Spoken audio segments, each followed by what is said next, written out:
Ay mga vlogs, maulan today sa Prince George.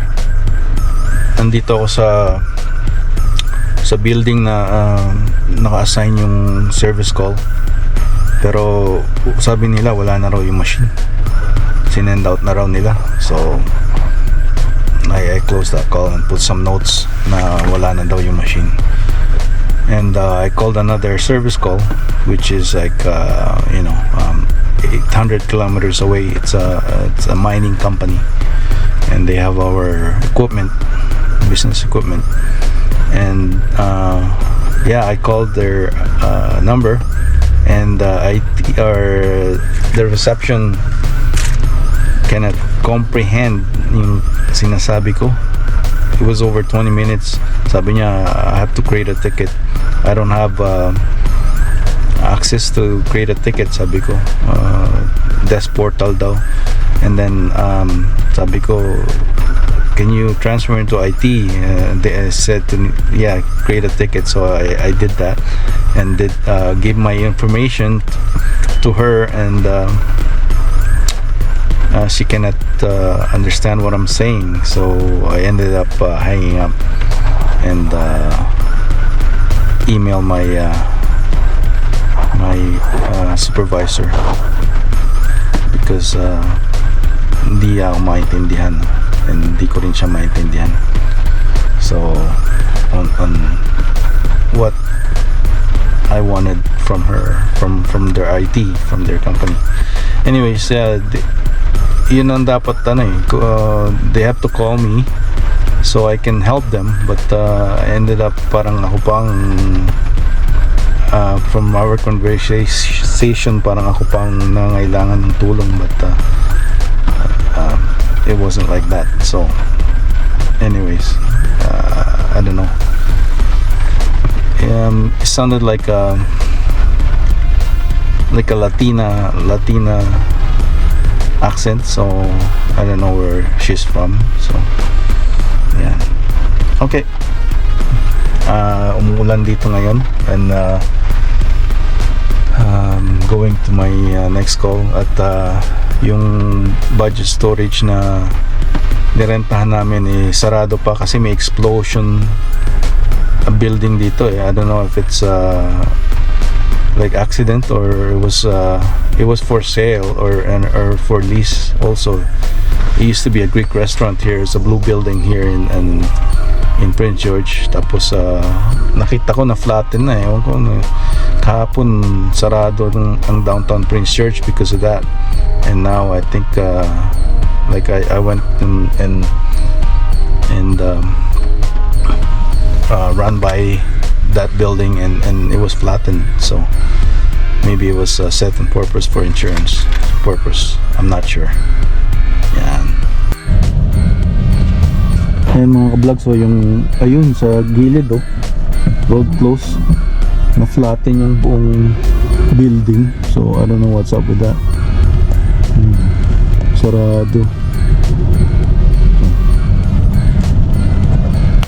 Ayan mga ka-vlog, sumuulan Diyan ako kumuha ng pala, ginagawa ko yung chill embroidery, yung merch. Hey mga ka-vlogs, dito tayo sa Walmart. Dito tayo ng mga personal stuff, shampoo, at saka mga banana, at saka pandesal. Hey mga ka-vlogs, ito ang lilipat natin. Itong shelf na to, tinanggal ko na yung iba, lilipat natin dun sa storage locker. Yan, yung katrabaho ko, kumuha siya ng mga Home Depot, bumili siya ng Home Depot, i-reimburse niyan box para sa mga parts niya. Ayan o, ayun na yung mga boxes, nilagay niya yung mga parts niya kasi dapat isa-isahin yan mga part number, tapos para ibalik sa inventory ng warehouse, ng main warehouse. Pero wala na siyang time, so isisend na lang niya sa Burnaby dun sa manager, tapos sila na magsusort out niyan. So Ayan, sa buhay sa Canada, no, kung technician ang trabaho mo, minsan nagwe-wear ka ng ibang hats. Ito nga pala yung hat na binigay nila, Canucks. So Barama Maple Leaf fan from Toronto, yung isang katrabaho ko, Edmonton Oilers. Anyways, yeah, so dati minsan hindi lang nagto-troubleshoot, ano, meron kang mga hats na sinusuot. Minsan nagiging karpentero, nagiging truck driver, minsan nagiging warehouse picker order, kung ano-ano, no. So kailangan na versatile ka sa trabaho sa Canada. Versatility, tsaka yung madiskarte ka. Yan, so ayan muna, tapusin ko muna ito, mga vlogs.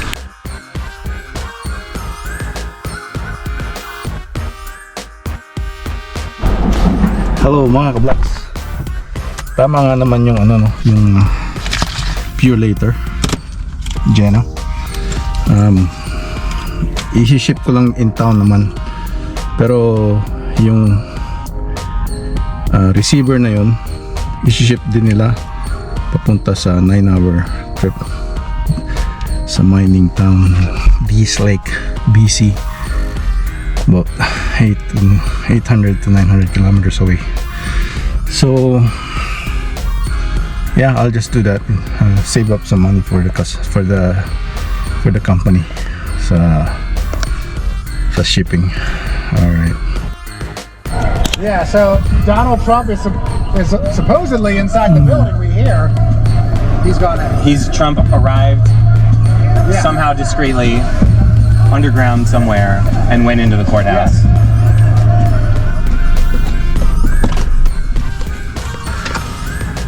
Ito mga ka-vlogs, nasunog 2 days ago. Ayan, flatten na, inanana nila.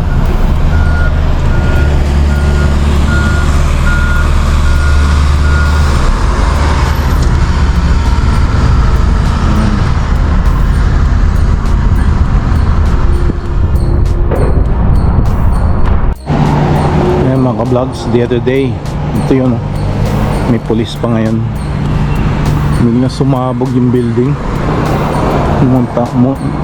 tinamaan din yung yung wood building dun, yung first building na made up of wood lahat. So ayan mga vlogs, yung mga theory na sinadya daw to, pero hindi natin alam, for insurance or baka for like may mga homeless dyan na, kasi for for sale or off lease, for lease, for rent pa. Tapos yung parang may mga nag-squat na mga tao dun. So yan, parang sinasabi nila parang may gas leak, tapos biglang sumabog after ng alas 7 ng umaga, bago pa mag-open yung mga business dito.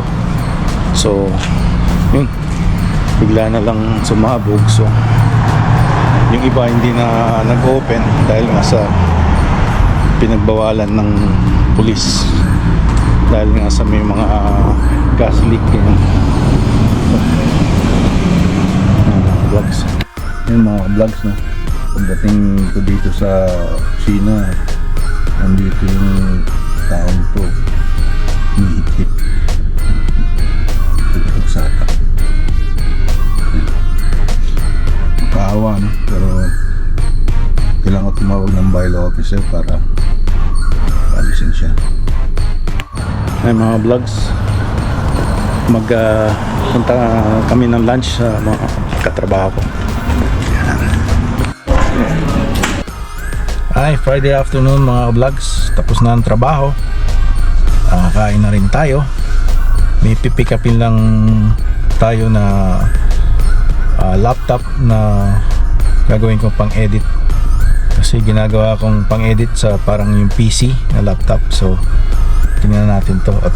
Lenovo P51. Sa Amazon is nasa 800 siya eh, 768 plus tax, so mga 800. Tapos may nakita pa ako 1,000, so halos kalahati lang, 450. Tingnan natin. So local computer guy in town. So yan, tsaka may mga business siya sa eBay tsaka sa marketplace FB. So